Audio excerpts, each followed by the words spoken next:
I'm Anthony Presley, and I get to wear two hats with two different software companies.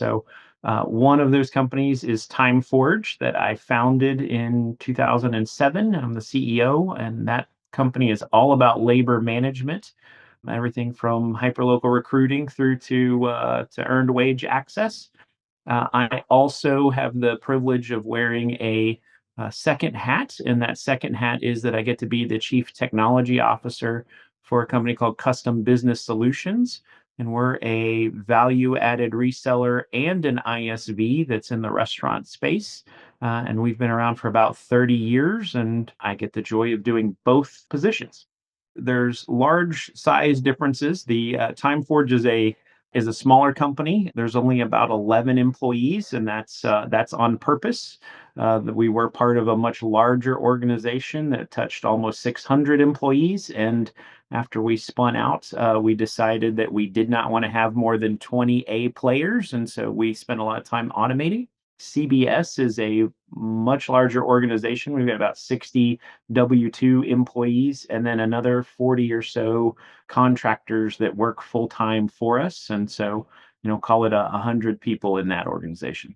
Both are bootstrapped, no outside capital. When I joined the Practical Founders peer group, I was looking for a group of people that had similar experiences. Find that founders, whether or not they've been acquired or are left to run around on their own, usually are jack of all trades, and they've got a lot of experience doing a lot of different things, hiring for different functions, have played with different products and problems. And so I was looking for somebody else that had a collection of people that had done this already.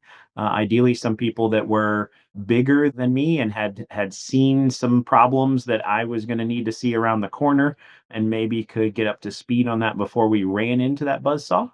And also was looking for some folks who had that I could lend some experience to about and give back, if you will, into the community where I had already run into the buzzsaw and could keep somebody else from making that same mistake. So the practical founder meetings, there's now a couple of them. When I started, there was not, but now there's a couple of them every month. And so there's the one where we get together, and then as a small group, and then there's the larger group.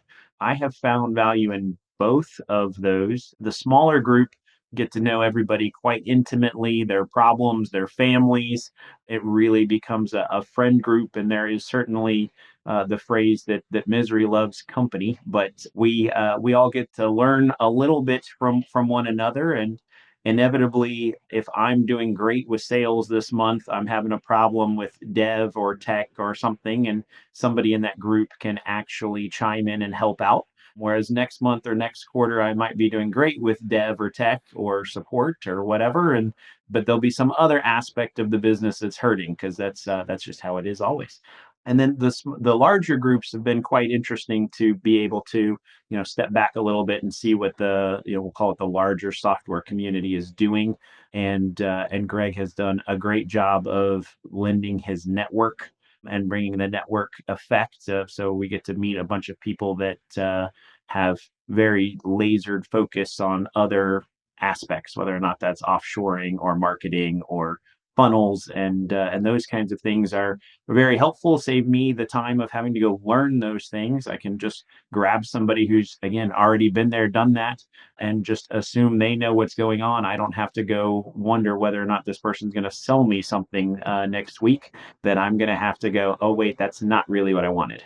So I think a good fit for the group. Over on my wall over there is a number of books, and one of them says that coachability is the number one superpower. And I think I've been in the software game long enough that there are great founders that really don't want to listen to anybody or hear from anybody. And I would say that those folks are probably not, if they know what's going on, they probably don't need to be part of a peer group, and that's probably not a great spot for them. So everybody that I've seen excel in the peer groups has been open to other people's input, have asked questions, have gotten engaged, have said, "Hey, this is what's working for me or not working for me. How would you guys approach it?" And I think that the folks who are open to that do very well. And I think it's a reflection of whether or not coachability is your superpower. Because if it's not, it's probably not a good fit for you. The Practical Founder Summit that we do in person every year is great. I have gotten to be part of the two that our group have had, and getting to see everybody from all over the world come together and how everybody kind of views it differently. It's been interesting learning how Europeans view software and growth and culture incredibly differently than how Americans do it or Australians do it. And so it's been kind of interesting to see that. And you don't really get that online on a blog reading TechCrunch. You get that when everybody's around a meal talking about, well, wait a minute, this sounds a little cultish when you build a culture this way. And well, yeah, but that's how you build a high performing culture. And so there's some interesting things that come about with that. And then there's all the sidebar conversations that get to happen, and you suddenly find out that you're 2 degrees removed from somebody else in the industry, and then you end up with a partnership, and next thing you know, your product is maybe powering something else from somebody else's product. And so there's some very interesting things that happen when you get the time to spend and have hallway conversations.